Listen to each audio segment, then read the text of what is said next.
Evening, Joey. Hello.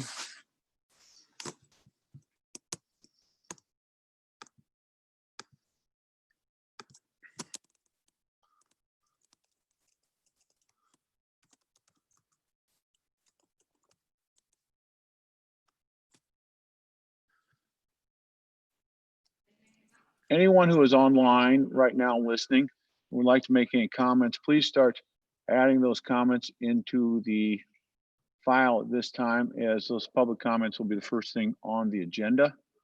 Thank you very much.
Anyone who is online tonight listening to us, if you have any comments that you'd like to make or concerns, please put them as a post on the chat room now, as those will be the first thing we will take up as soon as we open this meeting in approximately 1 to 2 minutes.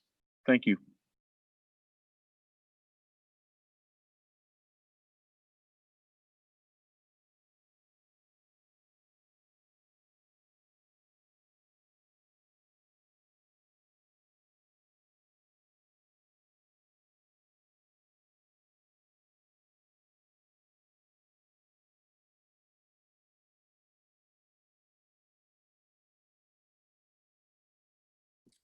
I'd like to make a motion before we get started that Scott has to remove that Dallas Cowboys bandana. It's offensive to me, and I don't know if I can handle it for 2 hours.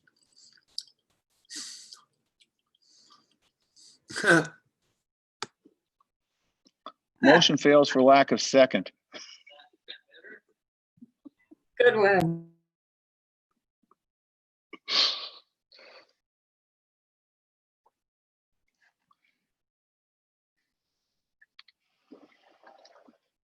Okay, it's 6 o'clock tonight.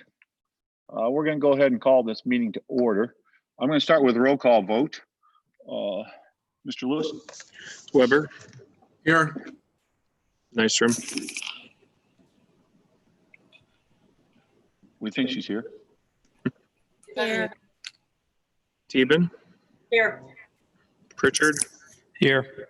Mulhouse. Here. Okay, I would just like to welcome everyone to the meeting, both here in person and online. If you are online, if you could please, you have any comments to make, please add them to the chat room right now, as it's the first thing we'll be taking up is any public comments. First, I'd just like to make an opening statement. We're here to make some tough decisions tonight, secondary to what's happening in the United States and in the world with the COVID-19 crisis. No matter what this board decides tonight, not everyone's going to be happy. But we have to work together as a team to do the best for our students, to provide them the best education possible. I'd like to start by thanking our administration for all their diligent hard work they've done on this project. Also, we've had numerous teachers come in and help participate in think groups and other projects. Most of that has been on their own time during their summer vacation. I'd like to thank them very much too for helping participate. I would also like to thank the everyone who participated in our 2 public surveys. I've been on this board for 7 years now, and usually if we got 200, 250 positive responses, we were happy. Now, this time, we had 75% response on our last survey. So I appreciate all the public input. It just shows how much our public community cares about this decision. The board here tonight, unfortunately, we have to set aside our personal emotional feelings on this. We have to make decisions based on sound science and instructional theory.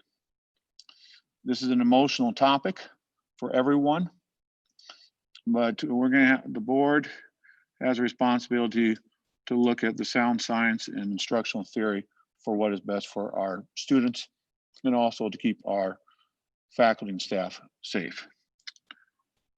With that being said, the one last thing I'd like to say is, whatever we decide tonight, it might change. COVID has been so fluid that we make one decision and then 2 weeks later, either the scientists come out with a different theory, State Department of Public Health comes out with something different, State Department of Education comes out with something different, or we might get into this 2 or 3 days and find that the practicality is not the same as what our dream theory had been when we enacted these policies. So we're going to be probably making some changes on the fly. In fact, I know we will be having to make some changes.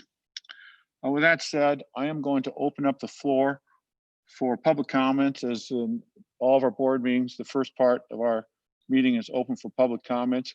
I will first accept public comments from anyone here in our auditorium tonight. If you have any comments, please step forward to the computer at the end of the middle aisle.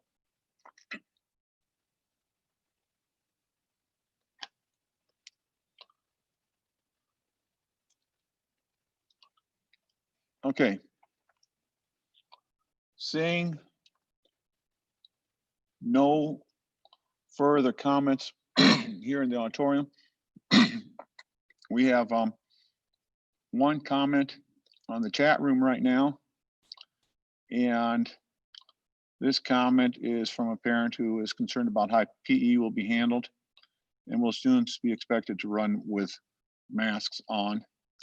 I think that's a detailed question that we are not going to be able to provide the exact answer for tonight. I'll defer that to the principals and the phys ed teachers once we get everything else established. Hearing that, I do not see any other comments here in public or on our chat room. So we're going to proceed with the next item on the agenda, which is our Return to Learn project. What is going to happen is Mrs. Tripa, our superintendent, is going to make a presentation for the next 15 to 30 minutes. After that, the board will have a discussion. We'll be asking any questions or concerns we have with administration through our superintendent. And then at the end of that discussion, each board member will be allowed to make some closing comments, and then we will entertain a motion for our final proposal. The other thing I will say is that the board has received several emails and phone calls. We take those all into account along with our surveys and what our administrative recommendations are. So with that, I will turn everything over to Ms. Trooper.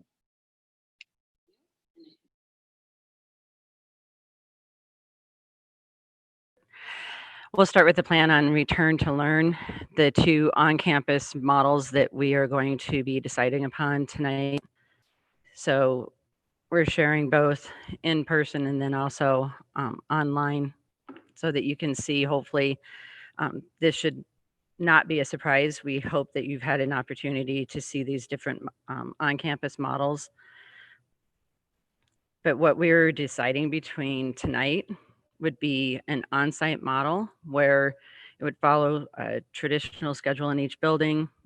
Our face coverings would be required. We'd have additional mitigation strategies.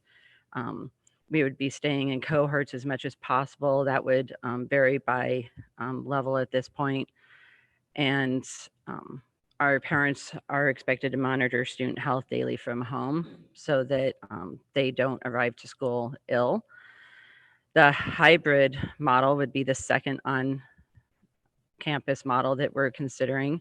And that would be a situation where we're able to restrict the numbers of students in a building by taking families and utilizing approximately 50%. It would not be exactly 50% of our student body on campus on an A day, for example, and then B day, the rest of the students would be on campus while the other A students were off campus. A-B format would simply mean that the students would be on campus every other day and learning from home on the days that they aren't on campus. When they are on campus, the same procedures and rules that we would have if we were on an on-site model would apply. Face coverings would be required. We would still have the social distancing and physical barriers that we're going to be utilizing on an on-site model. Essentially, the difference would be the amount of time each student would be on campus. With either model, we are offering an online learning option to our families. So regardless of the decision tonight, families have the opportunity to register for the online option. I know there have been some questions about how to get registered. We have sent out some links and we'll be sending them out again tomorrow to make sure that you have registered officially for the online option. We did send out surveys that asked for whether you would prefer that option. That was not the registration. There is a registration link and that will be posted on our website and again sent out tomorrow. And then our deadline for online registration will be August 7th because we need to be able to have time to staff the online option based on the needs of our families.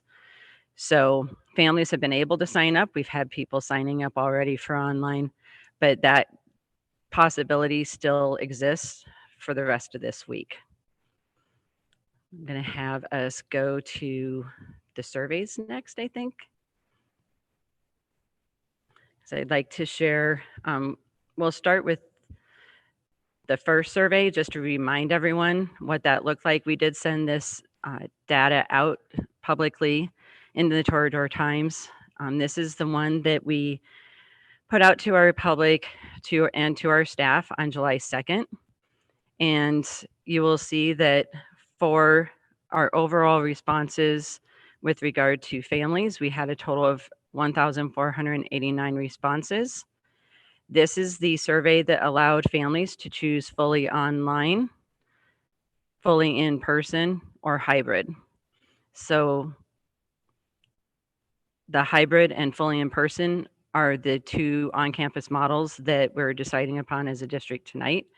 You can see that as the community, 49.2% had stated at that time on July 2nd that they would prefer an in-person model where their students are attending on-site every day.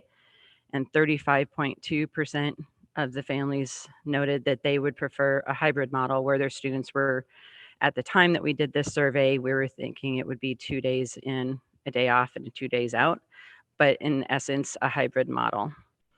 The staff survey with the same questions, you can see that our staff, 43.9%, or that was high school, I'm sorry, 46.3% of our staff as a whole preferred the in-person model for our students, and 40.5% preferred the hybrid model. And you can see on this document how staff members noted their preference by building as well. Then we asked a week later for our families and staff to do a follow-up survey. And we've had several questions as to why we didn't ask for people's opinions with regard to in-person or hybrid on the second survey.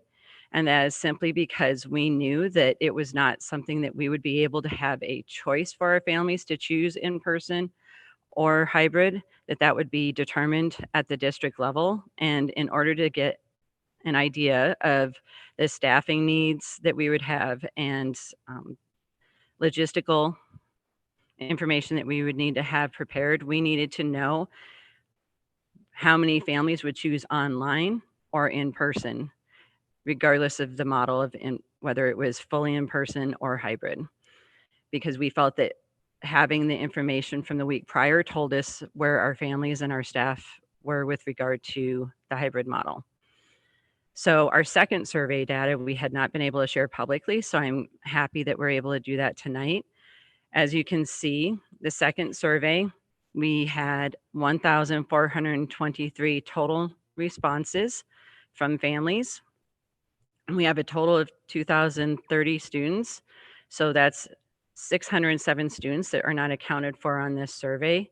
But of the survey responses that were received, whether families preferred fully online or some sort of in-person model, you can see that 72.8% preferred their students to be on campus at some level versus 25.8% that wish to be fully online.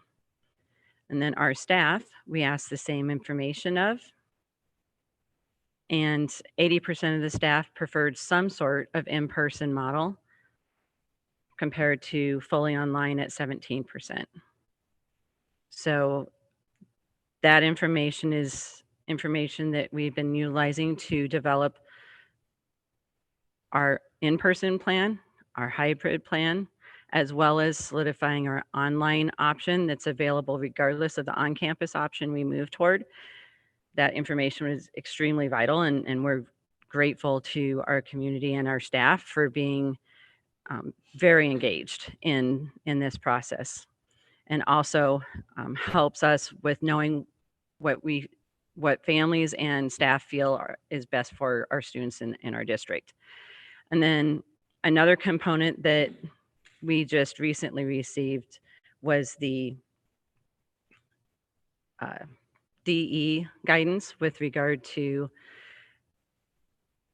at what point our state Iowa Department of Public Health would recommend we be on site or in hybrid or fully online. And upon receiving that guidance, that's something else that we have been taking into consideration. We received that last week. There are still some questions with that. We have been told that a Q&A is coming with regard to that guidance. Essentially, the guidance states that from 0 to 5% community spread, that's minimal. I don't know how they describe it without looking right at it, but it's minimal threat. I don't remember what the terminology is they use, but they then move from 6 to, and they recommend on-site in the DE recommendation. For 6 to 14%, they still recommend on-site, but they consider that mild to moderate. And when we talk about the percentile of community spread, that's on a 14-day rolling average. And that's for every school district is to look at their local context. So for us, that would be the Boone County Health Department's information with regard to our 14-day rolling percentage for community spread. At 15%, that is when the Department of Education recommended a hybrid model. And then at the same time, if we have 15% community spread as well as 10 student absenteeism due to illness, they will allow us to apply for a 2-week waiver for online instruction. And the Department of Education has stated that we need 48 hours, that they will take up to 48 hours to give us a response so that we know whether we've been given permission to move into that fully online model. And at 20% community spread, we also have the opportunity to reach out to our Department of Ed, as well as our Department of Public Health and our local health department to request fully online as well. So that's the guidance that has been going alongside the other information that we've received from the Department of Education, and as well as our surveys that we've had from the community. As educators, we are not medical professionals, and so we have to rely on the medical professionals to provide us with the guidance as to what would be appropriate medically. Before COVID, we have always followed the public health guidance with regard to other illnesses that may occur in schools, such as whooping cough, or that's the one that comes to mind the most, but other illnesses, that's something that has always been part of the process, so that will remain the case with COVID-19. We do know education, and we do feel that students do learn best when we can have them present with us. But we also feel that parents know best what's best for their child. And so that is why our online model is available with either on-site, on-campus choice. As an administrative team and myself as the superintendent, what I recommend to the board is that we consider the community and staff survey information as we make this decision. Both staff and community have stated that the on-site option is preferable. And we would also recommend that we follow the guidelines that have been put forward by the Iowa Department of Public Health and the Department of Education as well. So that would be where our administrative team has landed with regard to the information that we have received from our staff and community and the guidance from our state. Okay, thank you very much. Ms. Tripa, I would just like to ask you to explain to everyone what the expectations will be as far as the online full-time and the hybrid online days would be, as far as supervision, the amount of time the kids are going to have to be signed on to the computer, attendance checks, those type of things. If you can just give a little summary so people fully understand Sure. those issues. So the online option that families may choose does require students to be physically online approximately 3 hours over the course of the day. When that will be determined by the classroom teacher in charge of that online class as well, or maybe it's the subject area, depending on the level that you're talking about. We did put forward to our families and on Facebook sample days of what the online might look like. So I would encourage anyone who hasn't seen that to go back to our Facebook page and look at sample schedules from each of the levels as to what that online piece might look like. We had asked on those surveys what sort of assistance might be available to students that might be choosing the online option, because it will require adult assistance in most cases, as well, to assist the student in their studies. They will be taking attendance in the online option. It's required work. Everything will be graded. The intent behind the online option is that we would be able to have them keeping pace with this in similar fashion to those that are on site. And if someone were to need to quarantine from the on-site model, that they would be able to utilize the on-site or the online temporarily during a quarantine, which means that they would need to be closely aligned to the classroom. So that will be, they will be keeping that same pace. It's not self-pacing. The hybrid model is a little different because our teachers that are teaching on site, if they are also in the hybrid model, they have to teach both on site and online. So the hybrid model will likely have more asynchronous learning. So in other words, it won't be live necessarily. They might have videos that they're watching that have been prepared by their teachers. There will be activities for them to complete. There will be there will be instruction that they will have to follow, but it will not be as live as the online model, for lack of a better way to state it, because the hybrid model, when they're off-site, that will vary greatly by the level and by what might be happening in the classroom. But the online model very much will look very similar to classroom, only they are at home online. Thank you very much. Now I'm going to open the discussion to the board members. Brian, you're on mute. Oh, you're on mute. Sorry. I'm going to open the conversation now to the board members for discussion and comments, questions for our superintendent here. And then we'll all give some closing comments. So, questions from board members right now.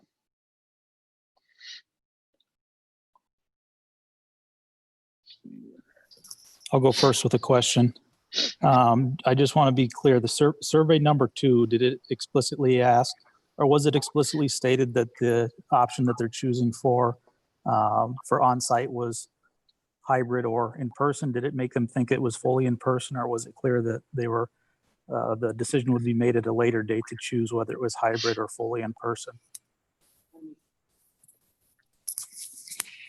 That's a great question. When we sent that survey out, we explicitly stated that the on-campus model would be decided upon by the Board of Education, and we showed both on-campus models along with that survey so they could see what those two look like.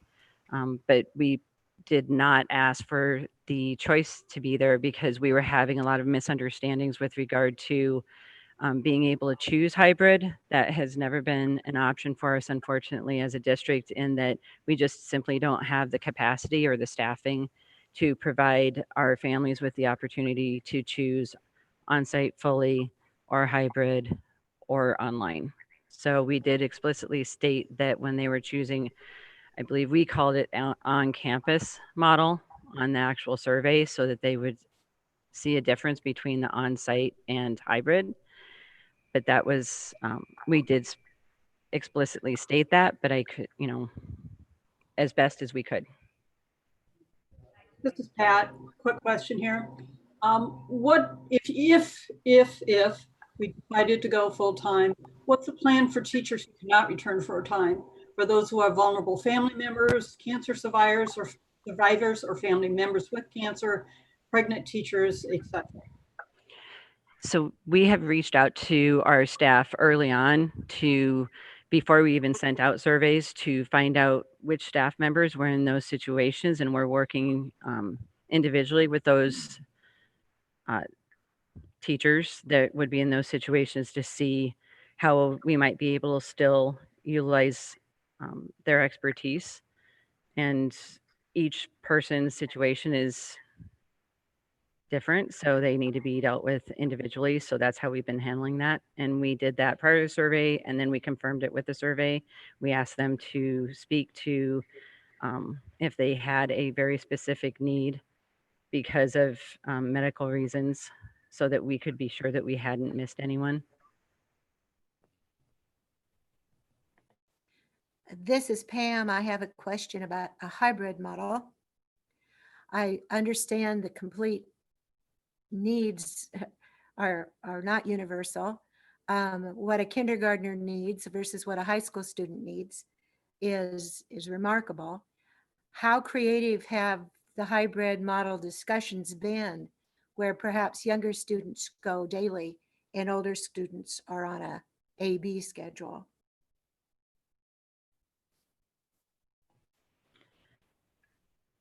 I think we've talked about almost every possibility there could be.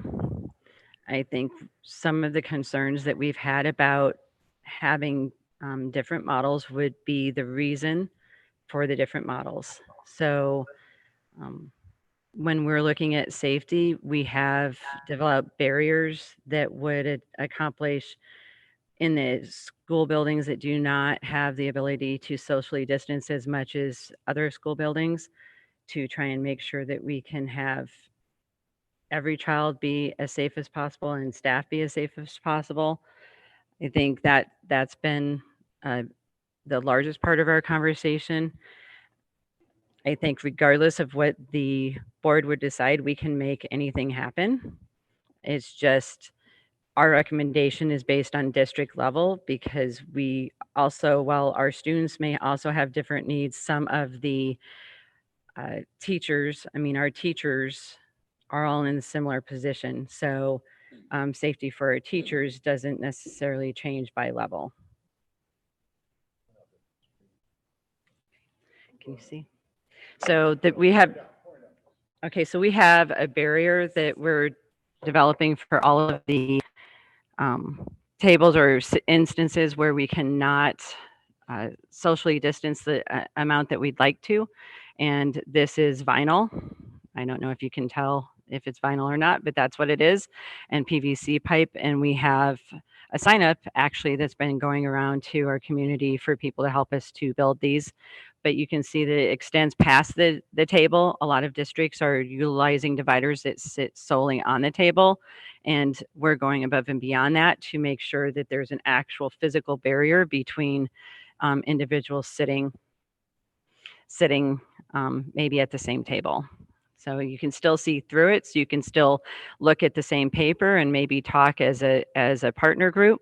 A teacher can come up next to a student and still have a barrier, things like that. So that's an example of how we've tried to speak to some of the challenges that we have in some of our buildings that don't allow for as much spacing as we would prefer. So when you ask how creative can we be, I think we can be as creative as you ask us to be. But I think as a group, we have felt that district-wide also is a little bit easier to move in and out of that guidance. So if we're looking at a possibility of our district being on 2 models, I think a question that we have is, and I have as superintendent, is how would you intend for us to utilize the guidance? So for example, I'll use the example that Dr. Nystrom utilized. If we happen to be a hybrid at one level and on-site for another level, what determines when one level goes to on-site and one level goes to hybrid? How does that alter how we utilize the guidance from our Department of Education would be a question that we have.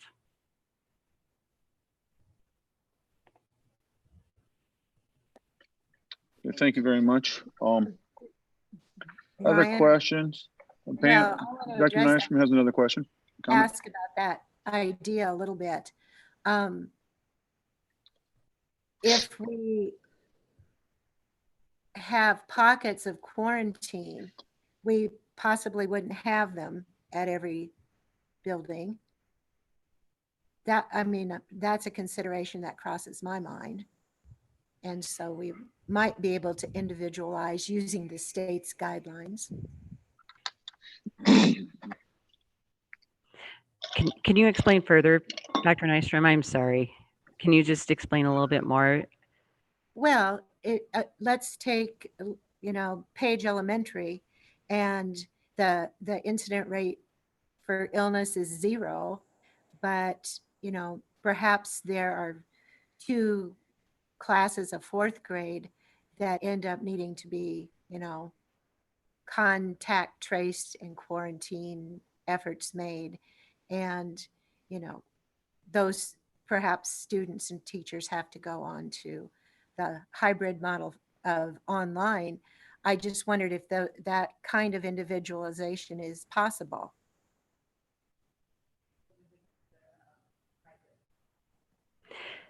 So I think in cases if we had too many illnesses, that we would probably simply not have them in school. And I do think contact tracing will determine that. I guess I was thinking more systemically with regard to our community spread with regard to the guidance. So for example, if you were to determine, again, if the secondaries at hybrid and elementaries at on-site, and we're currently sitting, for anyone who hasn't looked, currently sitting at 9.48% community spread in our area, at what point would the secondary go to on-site? And then at what point would the elementary go to hybrid? That's a question that we've had and in our conversations. Let me just address the 14-day rolling average. There's an old saying that statistics don't lie, but statisticians lie. This number you have to take with a grain of salt. It went up about July 23rd, July 24th. It's basically the number, the numerator is the number of people in the county that have tested positive in the last 14 days. The denominator is the number of people tested. About 8-10 days ago, we ran into a shortage of test kits for patients that are asymptomatic. The government has rules that we've got 3 different ways we can test in Boone County. We can do a rapid test, we can do a test we send out to the state hygienics lab, or we can send them out to Quest, which is a reference lab. The first 2 we can only do if a patient is symptomatic. That is, they have to have a fever, cough, shortness of breath, nausea, vomiting, diarrhea, or being admitted to the hospital for another reason. We started running a little bit short of those, but those tests we can't use on the asymptomatic ones. The ones we use on the asymptomatic ones are the Quest ones. We ran out of those about 10 days ago because Quest hasn't been shipping as many because of the fact that they've been shipping them to California, Texas, Florida, Arizona, where they've had some major outbreaks. So because of that, in the last 10 days, we have not been able to test nearly as many kids or adults, both, as we were in the past. So there's basically been about a 3 percentage point increase in that number in the last 10 to 14 days. That's because we're not testing as many people. So when we look at these statistics, we have to take them with a grain of salt. There have been other times during this crisis that our leadership at the state level has looked at a certain number when in reality got abnormal, then it switched to a different number. So I think we have to take it with a grain of salt and do what's best for our community if we get to that point. As far as closing schools or going to online, the rules state it has to be 20%, 14-day average plus, I believe it's either 10 or 20% absentee rate, 10% absentee rate in the district. Doesn't say anything about individual buildings. And then even if we get that, we have to submit a letter to the state or request to the state in order for that to happen. If we can close them down, well, if we close down and the state does not agree with us closing down and going to online, then those 2 or 3 days that we were all online won't count for the school year, and we'd have to add those 3 days on at the end of the school year. That's kind of what the penalty would be if we close down and the state doesn't allow that. So that's just a comment on that from a medical and statistical perspective. I should say that I'm also for full disclosure, I'm also chairman of the Boone County Board of Health. So I get to look at the numbers a little bit Brian, more based, than most. Brian, based on what you just said, if we're not testing many, the number in Boone County could actually be higher than what we know.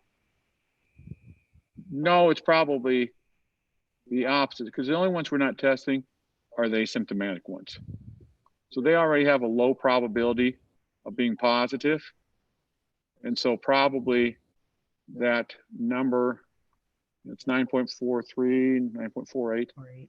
is probably would be a little bit lower if we were allowed to test everyone coming in requesting tests.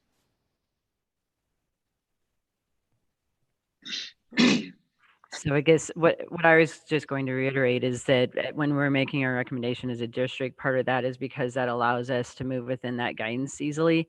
So if we go outside of that, we're just asking for direction from the board as to how to utilize that guidance so that we can be consistent. That's all we're asking. The one concern I hear from a lot of staff at the high school that I think they would like some clarification on is a lot of people view their exposure at the high school level as greater because of the way the high school ebbs and flows. Classes mix constantly. You know, you might have 6 classes with 25 people in it throughout the day, whereas a first grade class could stay in that same 25-person cohort for the entire school day. You know, the intermixing constantly and the changing periods throughout the day seem to, you know, a teacher might have 180 students or 130 students versus a first grade teacher that might have 20 or 25 or 30. So that's why it's hard for people to justify a district-wide approach when the buildings seem to act very differently. Any insight there, I think, would put some people's minds at ease.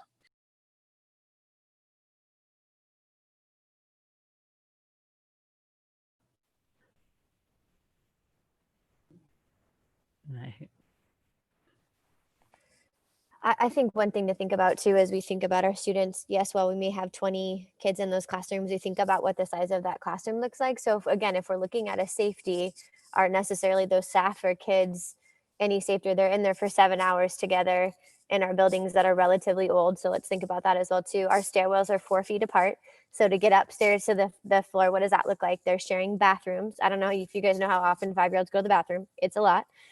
So they're passing each other and they're seeing each other in all those cases. So we're going to try to keep them in cohorts as much as possible, but also as they receive specialized services, things like that, those cohorts, we're going to do that to our best of our ability, but there's still going to be some intermixing, even as we keep our lunch facilities at 50%.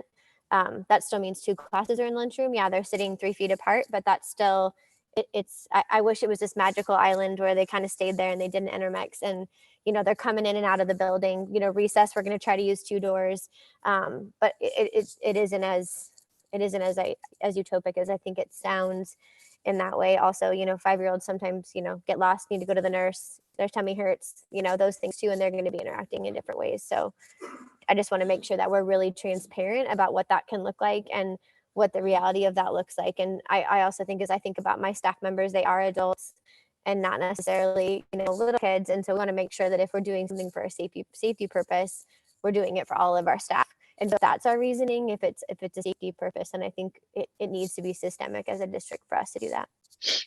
I also just think, if I may clarify, we have had quite a few questions after the last board meeting. There were several questions around the hybrid model, and just clarifying for that all of our staff most staff still need to report every day. They're seeing half the amount of students, but they are still each coming each day. So it's half the amount of students one day, but then they see the second half the next day. So they are still exposed to the same amount of kids. It's just, we might be able to employ some of the other mitigation strategies better with less kids in the building, if that makes sense. So there was a little bit of confusion in the last board meeting around, would we have to report every day? Yeah, we still need everybody on site because we got kids on site. It's just less kids at a time. I would also interject in that all the teachers will be required to wear masks, as will all the students. So this is going to decrease the spread of the virus just because of the fact, and the risk because of the fact that everyone has masks on. They're probably going to be safer than a lot of the employees. You saw your local Walmart, Hy-Vees, Casey's, plumbers that came into your house, electricians came into your house the last 3 months, where most of their customers were not wearing masks and they had no control over it. We will have that control. If you'll notice that most of our major retailers are going to mandatory masks. Menards, Target, Walmart, I believe Hy-Vee is, are all going to those masks to try to make everyone safe. And all these recommendations, as far as when they're on campus, it is going to be required that they wear their masks. Just from a public health standpoint, we know you're not going to get 100% compliance all the time. It's going to require some education and direction, but that's what we're here for, is education too. Other comments? Yeah, I have. Joey, I've not heard anything from you. Yeah. I try to always let others talk first to try and maybe fill in some of my comments and questions before I just vomit all over everyone. Handful of different thoughts I've had while listening. Forgive me, I'm writing some of them down and just reading off my phone. So kind of wondering, like, what will the district do if students and families are failing in the online models? I'm just going to rapid fire all this, and maybe somebody can jump in on whatever they want to. Special ed, that's obviously something close to my heart. How will that work in the hybrid and online models? Internet and device. I already saw a question pop up on our chat about internet. I was wondering the same thing, and even more to the point of like devices. I know we talked about potentially purchasing and getting enough devices to be able to give everyone something, but I don't remember voting on that yet. So I'm assuming we don't have enough devices, and maybe we do, and I just don't know that. So will we have enough devices to give everyone, especially even if we go to the hybrid model? That means that every single student needs a device of some sort for those days when they're not in class. I would assume, at least that's how I interpret it. Then the internet, I know we have the hotspots at the schools. I heard rumors those weren't the best. Maybe they've gotten better, but even then, as we talk about littles, the littles aren't going to be able to drive their car to a hotspot and sit in the parking lot and do their homework. And we've got 50%, I think, around that free and reduced lunches. So most of those people probably can't even provide or supply internet for their families as well. And then my last, almost just cheeky comment. I noticed in the Return to Learn, we talked about having families screening for health at home. And I personally think that is laughable at best. If we think that parents are actually going to be doing temp checks at home every single morning, that's not going to happen. And if we believe that parents aren't going to lie, and I don't maybe say lie, that's a harsh word, but at least not be honest, because I know many of us are blessed. Some of us are blessed with jobs that we can take time off as needed and work from home, but there are many people in our district that if you miss work and you don't have vacation time, and just because your child has 101 temperature, it doesn't matter, and they could be losing their jobs over that. So they're going to send them to school and hope that they don't get caught and they don't actually have corona. And so, yeah, I think we need to be temping at the schools. I don't know the best practice for that either, but I mean, that's what they do. I walked into a business. Oh, it was Perfect Games in Ames, and they're temperature checking everyone walking in the door at Perfect Games. You'd see that at every hospital. So I just think that's something that almost needs to be required at the school as well. So that's a lot of those random thoughts, and y'all can jump in wherever. Okay, so I'm going to start with the temping, because that was a question that several districts in Boone County had at the public health meeting. So I'm going to let Dr. Malhouse share the Boone County Health Department's response and advice to us. Yes. First, temperature checking is kind of going out of the recommendations from a state and federal level for a couple of reasons. Number one, over half the people with COVID-19 don't have a fever the first few days. So it really doesn't do a whole heck of a lot of good. And number two is in the summertime, by noon, if I were to check temperature of everyone walking into the building, it's probably going to be 99.5 to 100.5 very easily because of the warm air outside. So basically right now, we are not recommending temperature checks from a state level and federal level. What we are recommending is survey questions, such as, have you been around anyone that's been exposed, that's had COVID-19 recently? Have you had a fever, new onset cough, shortness of breath, abnormal or decreased sensation of smell or taste, or nausea or vomiting?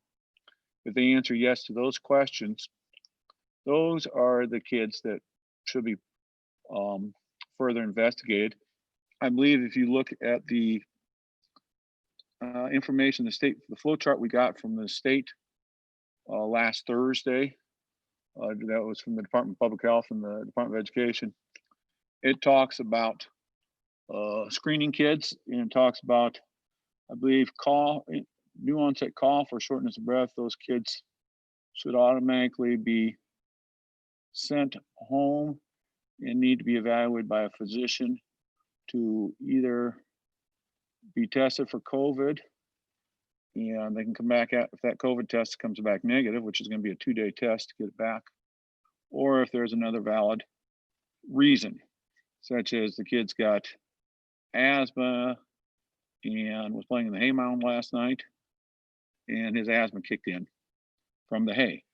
But they're going to need a doctor's note on that. Those who have 2 or more of several other symptoms, and off the top of my head, I cannot list them all. I believe it's nausea, vomiting, runny nose, cough, fever. If you got 2 or more of those 2 should be isolated and sent home and receive a physician clearance to go back to school.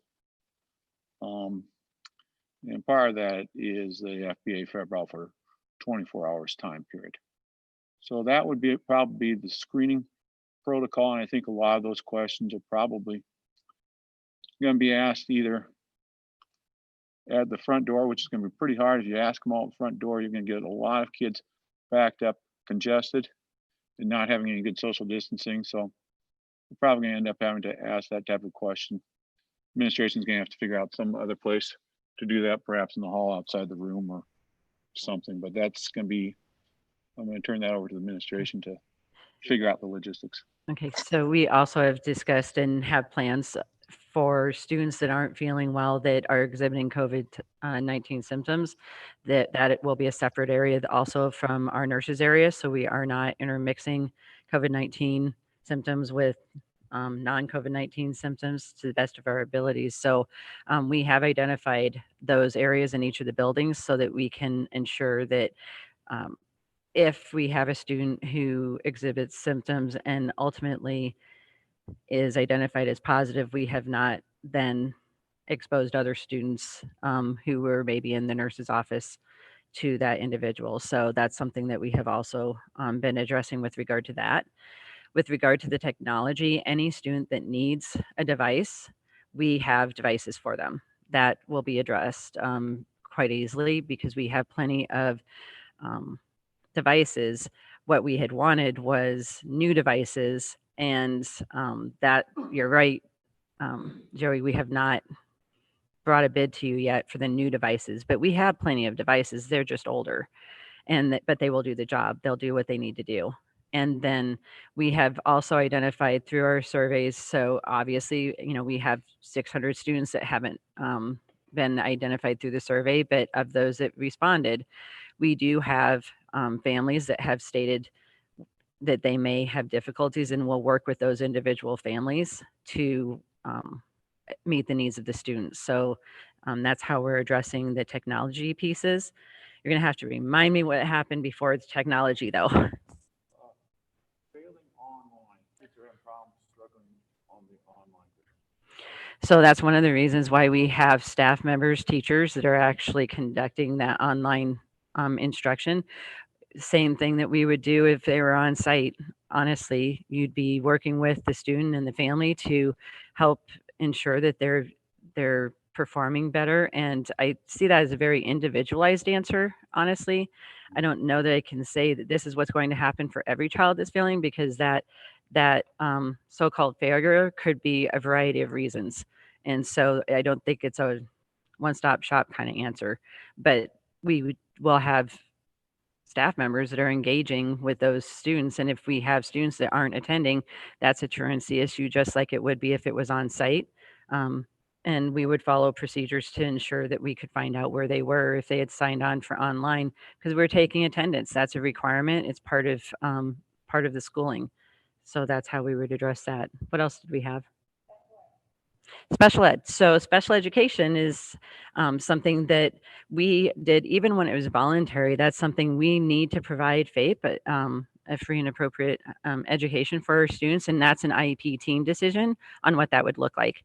So special education teachers would be bringing together for those that are choosing the online option, or if we're in a hybrid option, to determine what the needs of those special education students are, to determine the modifications and adaptations based on the model of education that they're going to be working with. So that's something that has actually been a great support to us. Is the Department of Education has been providing weekly webinars with regard specifically to special education and how best to meet the needs in our state with regard to students who have those needs. So I think we're very well prepared for that. Because that's an IP team decision and it's very individualized. There was something else. That was it? Did I miss something, Joey? I'm trying to remember now myself. I think if it pops back in, Okay, I dumped a lot, so. that's okay. Thank you. Thank you for those very good questions. I'm going to ask Mrs. Stephen, I've not heard much from you. If you have any questions. I've asked my one question. I do have a prepared comment that I'm ready to make whenever you're ready for that. Okay, let's hold off for just a couple minutes. I'd like to make sure if there's any further discussion. Jeremy? Yeah, I was wondering if there was a possibility of delaying the start date of school or front loading our schedule with some PD days with COVID preparations and also the high school going to standards-based grading. It seems like a lot to take on.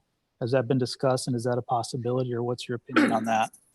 I am really glad you asked that question, because we would like to put a public hearing on our calendar as well as an action item on Monday's agenda for exactly that. So we have thought about the fact that we will need to front load. Our thought process right now is that we would like to move the start of school back 5 days. We have a PD day that is listed at the end of the school year currently that we would simply move to the front and then add 4 days at the end of the school year. And I believe that puts us at June 4th as the last day of school. So that would be what our proposal would be, that we would want the public hearing with regard to the calendar on Monday, so that we can do exactly what you talked about, make sure our mitigation strategies are in place, make sure that we've had an opportunity to work with our teachers and our staff. We were having conversations this week about the fact that our new teachers were supposed to join us 5 days after the end of our online deadline. So to not know, I mean, we have redone master schedules at least 3 times in all the buildings, and we're going to have to redo the master schedule once we know how many students are selecting the online option, and also with regard to the decision that happens tonight. So having 5 extra days would be extremely beneficial to us. And that professional development day originally on our calendar was scheduled for May 31st. So it was a professional development day at the end of the school year.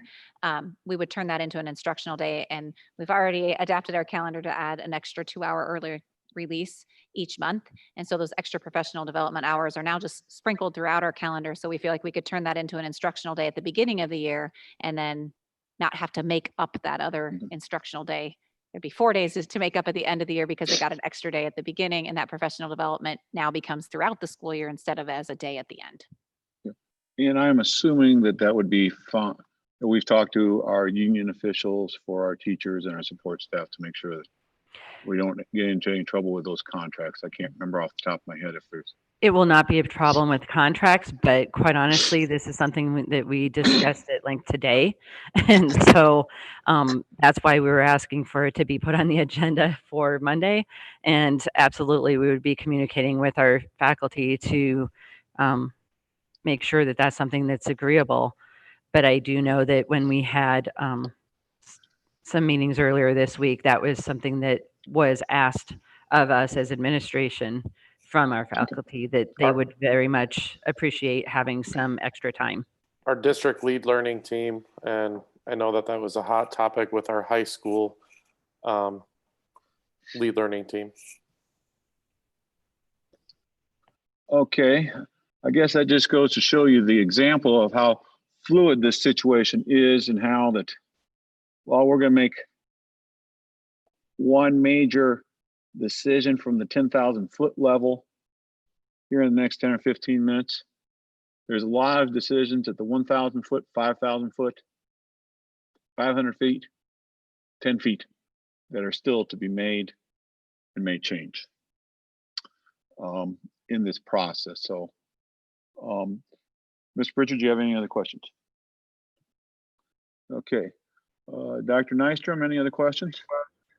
It just occurred to me we haven't talked about what the teachers will be provided with as far as masks, face shields, that kind of thing. And I'm taking it that they will be, but Yes, all staff are going to be provided both face masks and face shields, so they can use both or either or, depending on the situation. Okay. Any other questions? Okay. Hearing no other questions, we're going to go around and let each board member make a final statement, and then I'll entertain a motion here. I think I'm just going to go around here.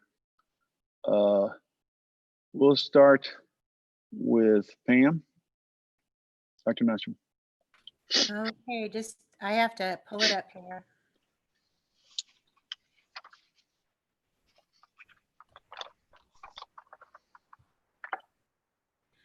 Okay, I have I timed myself.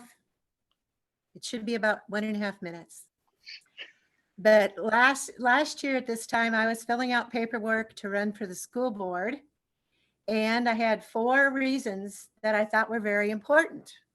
Number 1, the hiring of the new superintendent. Number 2, the need for a new elementary early childhood building. Number 3, the fact that in my family, there were 10 children who would be attending Boone schools for many, many years.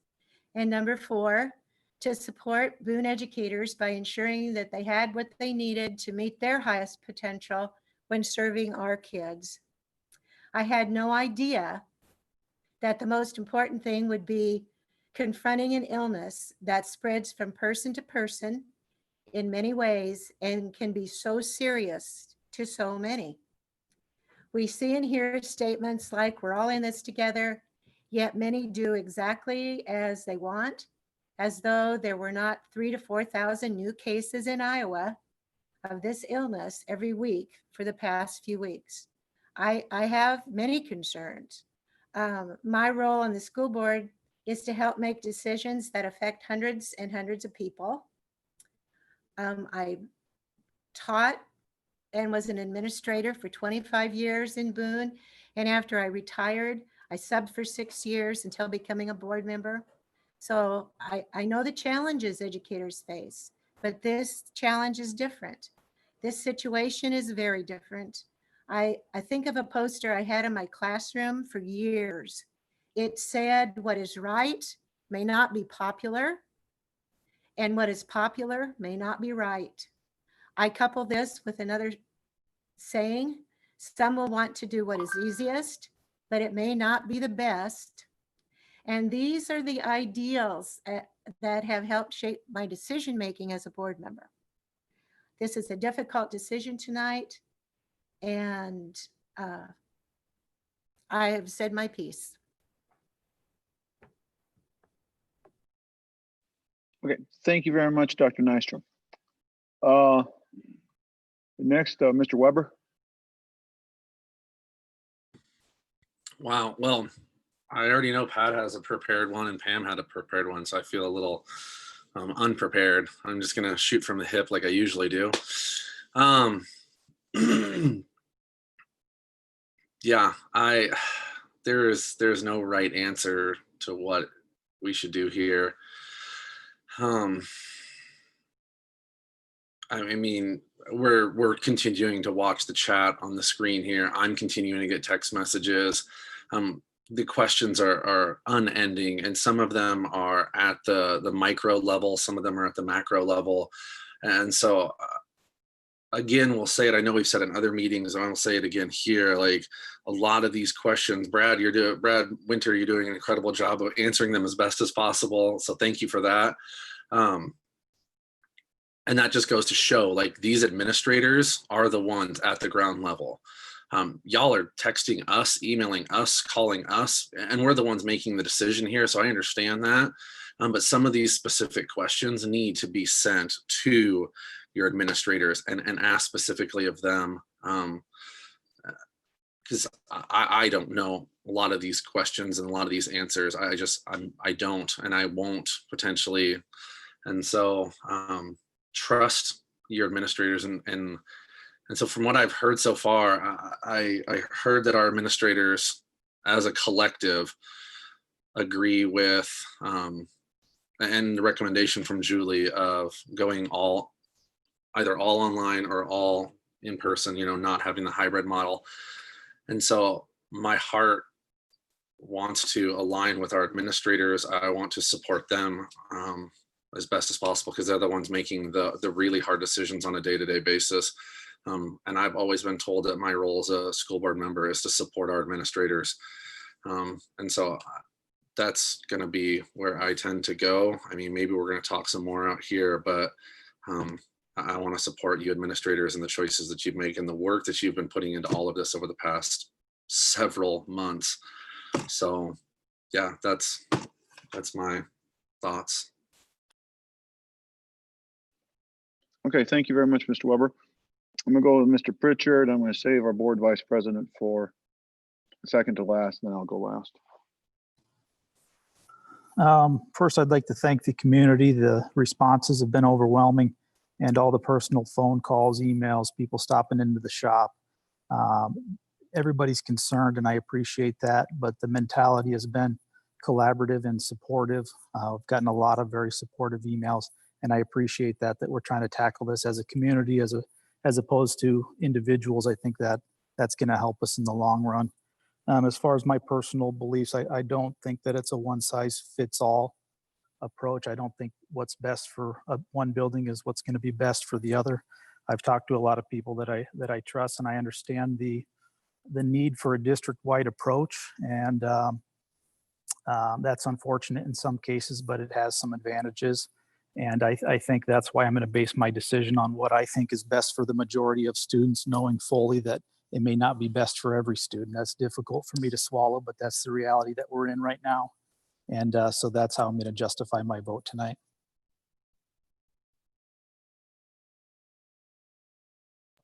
Too fast for me. Okay, Mrs. Teben. Well, my comments are a little bit longer, so please bear with me as I go through them. I prefer not to have to make this decision at all, but COVID-19 has meant things have to change. This is a serious disease that is affecting everyone. I've heard the reasons from the experts why kids need to be back in school, and I understand. Schools undoubtedly provide a safety net for some of our most vulnerable students and an opportunity for social interaction that they obviously cannot receive at home. However, that safety net would be rendered completely ineffective if our students and school staff are back in session full-time, face-to-face across our district during this pandemic. Families rely on schools to provide a safe environment for their children. At present, we cannot guarantee the physical safety of our students in a full-time, face-to-face model, and for that reason, I cannot support a district-wide return to such a model. The first parent survey the district conducted showed a majority of the parents at the high school level want full-time over hybrid, a difference of about 8.6%, but I believe they want to do it safely. Again, I understand the desire for things to return to normal. The reality of our situation right now, though, is that things cannot return to normal. It is true that some studies show that children have a smaller risk of contacting COVID-19 or exhibiting symptoms. It is less clear to what extent kids can transmit the disease to others, and other studies report that kids over the age of 13 are more likely to be contagious and pass the virus on to parents, grandparents, teachers, and neighbors. My concern is not only for the safety of our students in our district, but for our entire community. The numbers in Iowa are not going down. If the numbers were even below 100 daily statewide, I might feel differently. I've had many sleepless nights trying to determine what is best for the health and well-being of both our students and our teachers. I feel we need a hybrid plan for at least the high school and preferably the middle school. At the elementary level, it is easier and more feasible to maintain smaller cohorts with a single classroom that reduce the amount of contact with others that students have. If similar cohorts of the classroom level could be arranged for 5 through 8 students at the middle school, I would support that arrangement. Implementing cohorts is much more difficult for high school students. We also cannot meet CDC guidelines for social distancing in secondary classrooms if all of our students are on campus at the same time. Classrooms are simply not big enough. A hybrid plan for our secondary students would make it easier to perform contact tracing when, not if, a student tests positive and can help stop the spread. It would also reduce the number of students in a classroom at a given time and allow for the greater use of social distancing.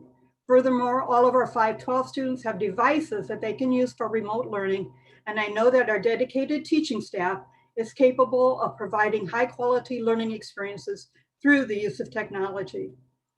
If a hybrid plan can't be implemented for 7th and 8th graders as well, that would be, if it could be implemented, that would be preferred. If not, then smaller cohorts, then grade level needs to be arranged. So my first choice is for face-to-face for pre-K-12 with smaller cohorts than grade level for 5 through 6 and hybrid for 7 through 12. My second choice is face-to-face for pre-K-8 with smaller cohorts than grade level and hybrid for 9 through 12. I really don't have a third choice, especially when lives are potentially at stake. If there is a chance to save even one life, I cannot in good conscience vote for full-time, face-to-face, district-wide. Thank you. Okay, thank you very much, Mr. Stephen. I guess I'm gonna go last. I've got 2 different viewpoints on this, in that I get the viewpoint 8 to 5 from the public health standpoint as a practicing physician in the community. And in the evenings, I'm reading medical literature on this all the time, along with how it affects education, pediatrics, adults. American Academy of Pediatrics came out in favor of return to school very adamantly. I've talked to pediatricians, other family physicians. This has been a topic of discussion at medical staff meetings on Monday noons for the last few weeks. So it has been bantered about. Our first goal is to provide education to these students. Second goal, safety of our staff and faculty. When I look at this, I came on the board, I felt we need to be supporting our administration if possible, unless we could find some valid reasons not to support an administrative decision. That's what I've looked at over the last several years. When I look at our recommendations, I find them to be very valid and reasonable given the literature. I have some concerns about a hybrid model in the middle school and the high school. First is, if we have kids here every other day, what are those kids doing on the other day they're not in school? I'm afraid it might be just as dangerous not to have those kids in school, because while 10 or 20% of them are going, or 30% of them are going to properly sit home, do their work on the computer, on the internet, socially isolate themselves, and be fine. The other 50 to 60%, I'm afraid they're going to be out and about. And what's going to happen is that one day everyone's going to say, okay, we're all going to meet at Joey's house at 9 o'clock. We'll use his internet for the day. Another day, we're all going to meet at Julie's house, and we're going to use her internet for the day. They're not going to be practicing any social distancing. They're not going to be having any masks on.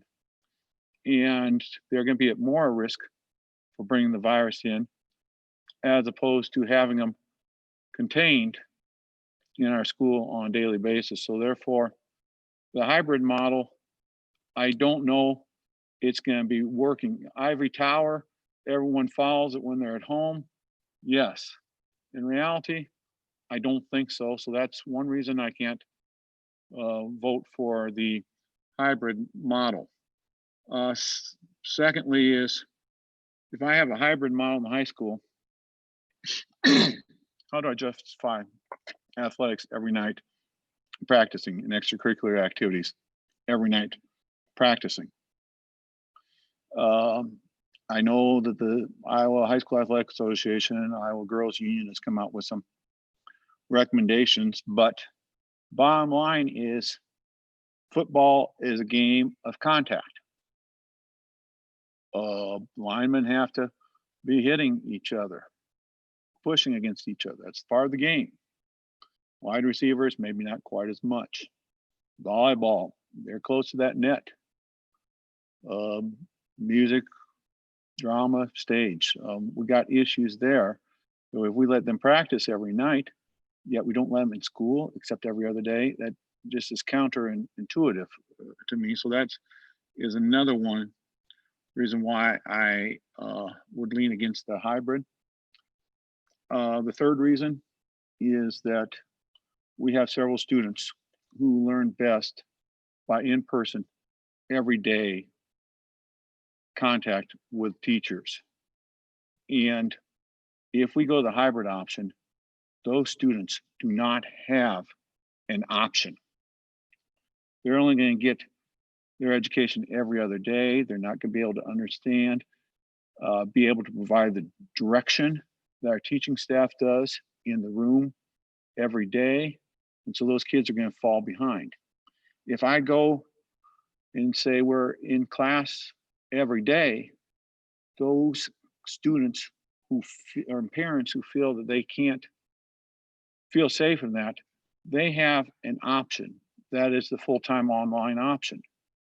Those former kids do not have that option if we have a hybrid campus model.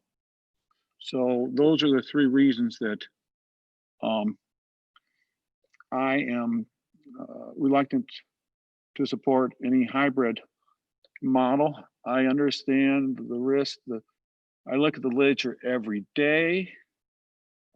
There's literature that's good, there's literature that's average, and there's Dr. Facebook and Dr. Google.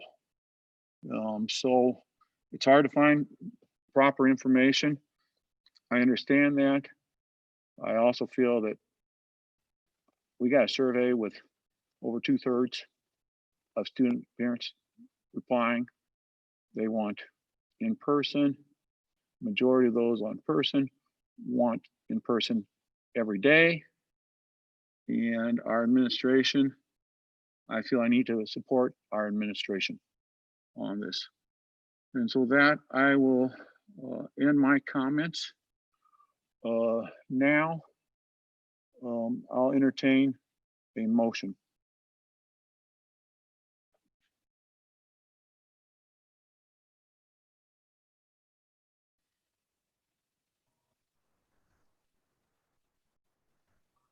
Or further discussion, if one of us stimulates someone else's thoughts. Pat, I would move that we do a hybrid for 9-12 face-to-face for others, but smaller cohorts at the middle school level than grade level.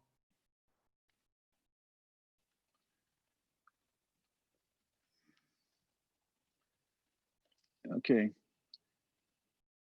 I have a motion on the floor. Is there a second?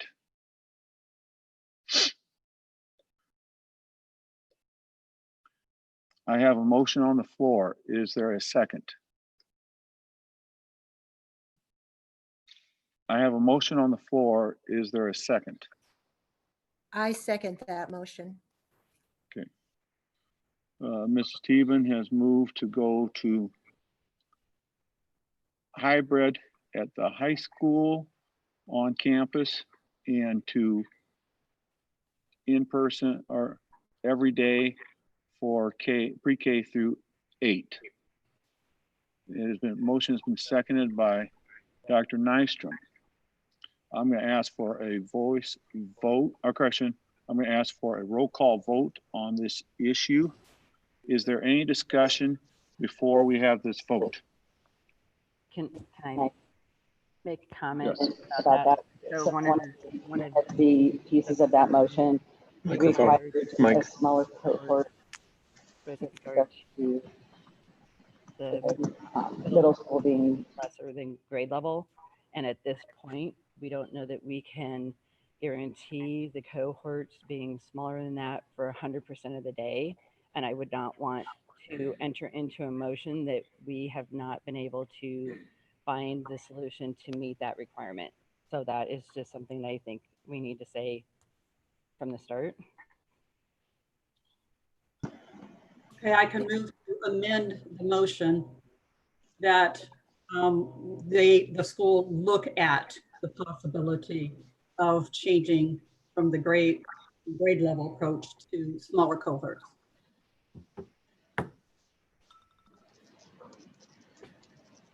Okay, is there a second to that amendment?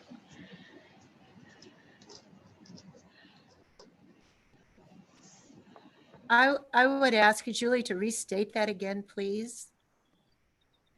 So when you talk about the cohorts, you're talking about 100% of the day in those cohorts.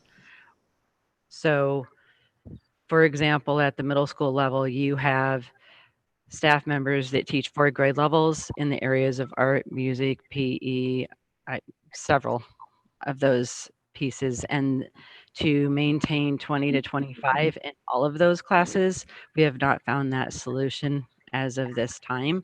And so that's what I'm saying is we're trying to be very transparent when we've shared mitigation strategies that are occurring at each of the building levels. And that's why we stated they were currently grade level cohorts, because we don't want to mislead anyone into believing that 100% of the day would be in the smaller cohorts. While we could do a lot of smaller cohort work within the classrooms, we cannot guarantee that the same 20 to 25 students can move about the middle school level throughout the entire day. And we have enlisted our colleagues across the state in trying to accomplish that task and have not been able to find a middle school that has been anywhere in the size range of our school district that has been able to accomplish that task. So it's not that we're trying to come up with these solutions alone. We have reached out to engage our colleagues in finding out the different ideas on how to accomplish those tasks. But I think it's just really important that we're very transparent about what we feel we can guarantee to our parents and our staff and students. So that's why I wanted to make that clarification. Thank you for that clarification. There's been a motion, there's an amendment to the motion out. I need a second to the amendment first. I'll second the amendment. Okay. There is a amendment to the motion on the floor. We therefore have to vote first on the amendment to the motion. So is there any discussion based only on the amendment now, and then we'll go back to discussion on the full motion.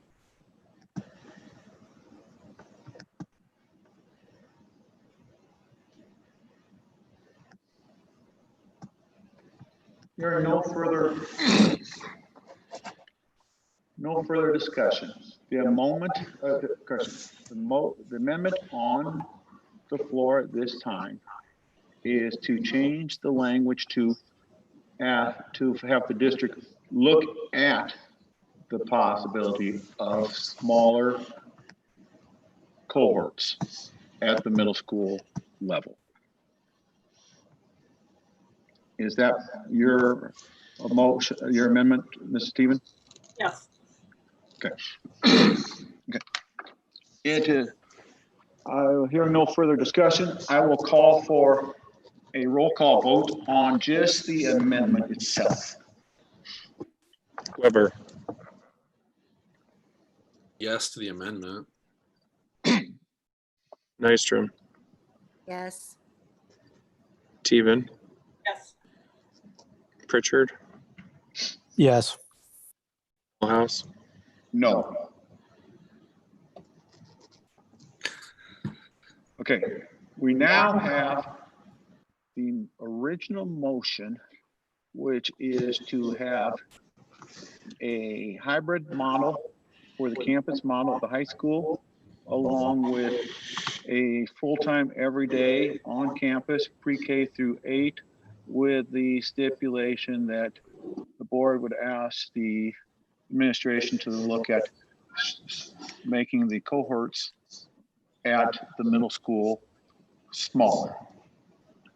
Now we go back to discussion on this motion as amended.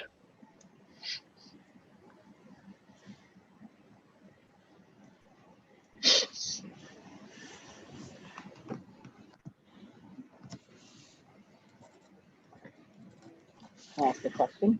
Yes. And If we attempt to do so and we're not able to get 100% of the day in this smaller cohort, then then what what happens? happens?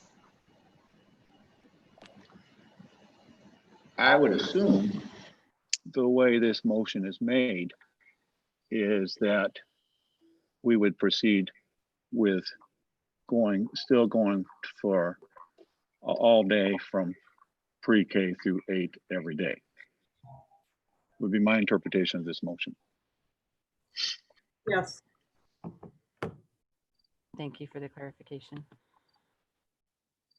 Call for the question.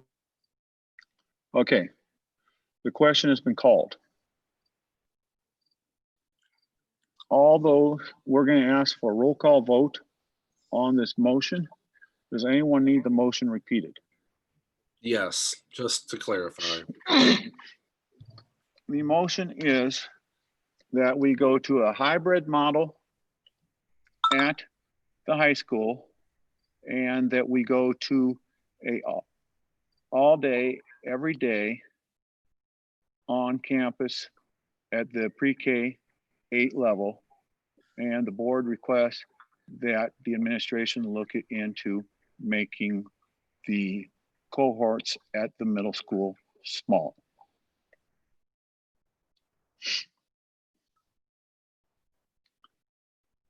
Okay, Mr. Lewis, would you please call the roll? Weber, No. Teven, Yes. Nystrom, Yes. Pritchard, No. House. No.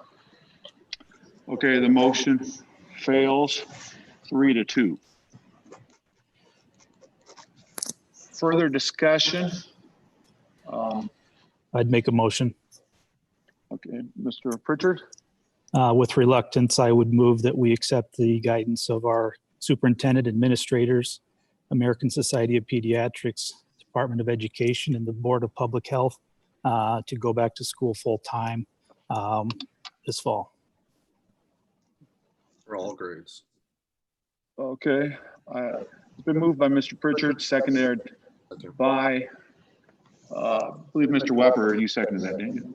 Yep, second. To go back to full-time, everyone in the classroom every day for the on-campus option. Further discussion on this motion? Yes, Brian, I would like to make a couple comments. Yes.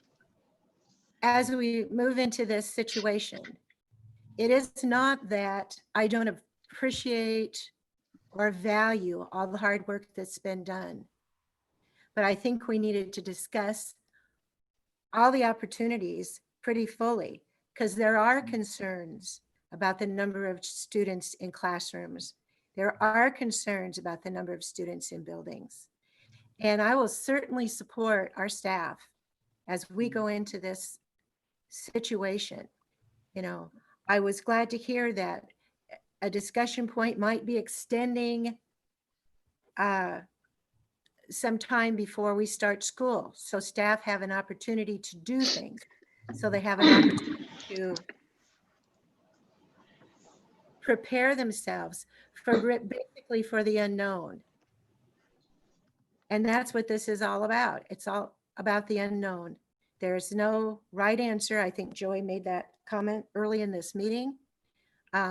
We all care a great deal for the teachers and the students in our district. And I will certainly abide by this decision and help as much as I can. But it was a very difficult decision to make. And I wish there was a better way to do this. I'd also like to say again that I appreciate what everybody has been doing and what the parents want. I just have to vote my conscience. I will say that this is an extremely tough issue. And as I said earlier, we're not going to be able to make everyone happy. Ideally, we would have a whole bunch of rooms and more teachers, and we could spread everyone out 6 foot apart, smaller classrooms, all be isolated into cohorts all day, and it would be perfect. That is not the environment we have, unfortunately. We're just going to have to make the best of it.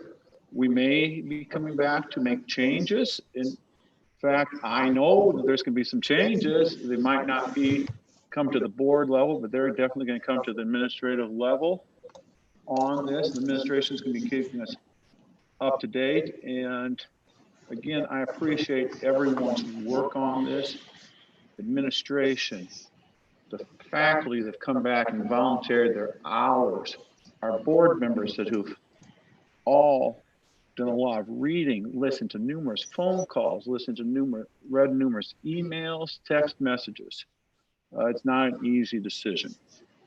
Further discussion on this topic. Yeah, I'll just comment, and I mean, I think I said it, but I'll say it again. I joined the school board with the desire to support our administrators. That was one of my #1 goals, and so I am voting to support our superintendent, our new superintendent. I am voting to support the administrators, and at least what has been told to me that this is what the administrators are desiring and feel is best. I think Jeremy worded it best in his motion that we're doing this reluctantly, but at the advice of our administrators, our superintendent, the pediatric, the board of, like, all of these, we haven't left any rock unturned. And so, and I do also say it knowing that there is options still. It's not like we're throwing 2,000 kids into the lion's den. We are providing an online option for those that have concerns and have issues. I feel like from this moment on now, for the rest of this school year, through this pandemic, it is vitally important for us to have a united front. I'm pretty clear that this is not going to be a unanimous vote that we've had every other time when we have voted since I joined the board, and that's just been nice, but it's not always going to happen. So I think it's vitally important for us to have a united front moving forward, to be positive around our grandkids, our kids, for their own mental health, for their spiritual health, for their health as a whole. I think it's just vitally important for us all to do that and to support one another through all of this. So yeah, those are my closing thoughts. Okay. I would just like to reiterate where our recommendation came from again. I just want to reiterate that we based our recommendation on the survey results that we received from both the staff and from the community. And I have repeatedly stated how appreciative I am of that input, because we base our decisions on a multitude of things. And most importantly, it's important that we hear from our community and our teachers. We also said at the beginning of this that we also recognize that not everyone's going to be happy with the decision. And as the board members have already shared, this is an extremely difficult decision, not easily arrived at from the administration either. But we are relying on Iowa Department of Public Health, the Department of Education, our families, and our staff to help guide those decisions. And that's where our decision has come from. Okay, thank you very much. Any other comments before I call for a vote?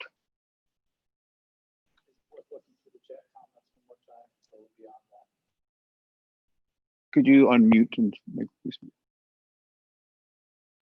Just wondering if it was worth looking through the chat comments one more time to see if there's anything that needs to be addressed, or are we beyond the time for public I think input? we're beyond the time for that, because that's a public comment earlier, and I looked on them earlier, and Mr. Winter is doing a yeoman's job over there. I think a couple of other of our administrators have been pitching on into. I've seen some comments from some others, which I really appreciate. Again, the hard work these people are doing day in, day out. Okay, and Mr. Lewis will be saving those and posting those later too. So with that being said, I'm gonna call for a roll call vote at this time. Mr. Lewis, please. Weber. Teben. I will work with you all to the best of my ability, but no. Nystrom. In solidarity and support for our administration, and knowing that we will be looking for consistency, I will vote yes. Pritchard. Yes. Melhouse. Milhouse, yes. The motion does pass 4-1. With that being said, I believe that is the last item on our agenda. Again, I want to thank everyone for this valuable discussion. I know it's not an easy answer. Not everyone's going to be happy. We as a board and as administration need to work together as a team to support our teachers and our educators to provide the best possible education for our kids while ensuring the safety of our students and our teachers. With that being said, I'll entertain a motion for adjournment. Move to adjourn. Is there a second? Second. It's been moved by Mr. Pritchard, seconded by Mr. Reverend Weber to adjourn. All those in favor signify by saying aye. Aye.